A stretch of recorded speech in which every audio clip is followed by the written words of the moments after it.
આગામી 3 ઓક્ટોબરથી નવરાત્રિનો આરંભ થઈ રહ્યો છે, જેને લઈને તૈયારીઓ શરૂ કરી દેવામાં આવી છે।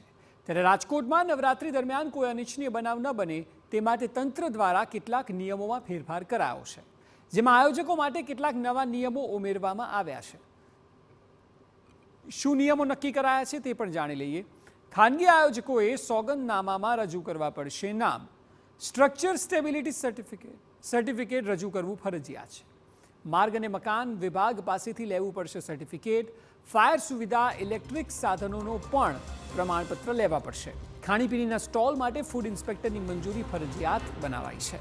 ઇમરજન્સી માટે એમ્બ્યુલન્સ તબીબ સ્થળ પર હાજર રાખવા પણ સૂચન કરવામાં આવ્યું છે।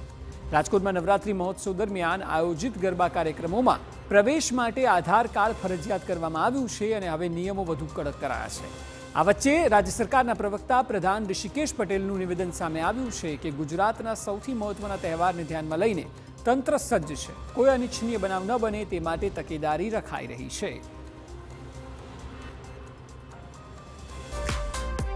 મહાનગરપાલિકાઓમાં નાની નગરપાલિકાઓમાં પણ જ્યાં મોટી નવરાત્રિઓ થતી હોય ત્યાં આગળ 108ની સુવિધા અને આરોગ્યની સુવિધાઓ અને નજીકની હોસ્પિટલમાં આ તમામ બાબતો ગોઠવાતી હોય છે અને રાજ્ય સરકારની ફરજનો ભાગ છે। એટલે રાજ્ય સરકાર આ બાબતે સજાગ રહી, આરોગ્ય વિભાગ અને રાજ્ય સરકાર બંને સજાગ રહી આ નવરાત્રિ દરમિયાન ક્યાંય નાના મોટા અનિચ્છનીય બનાવ ન બને એની ચોકસાઈ રાખી રહી છે। એક તરફ ખેલૈયાઓ તૈયાર છે, બીજી તરફ રંગમાં ભંગ ન પડે તે માટે સાવચેતી સૌથી જરૂરી છે।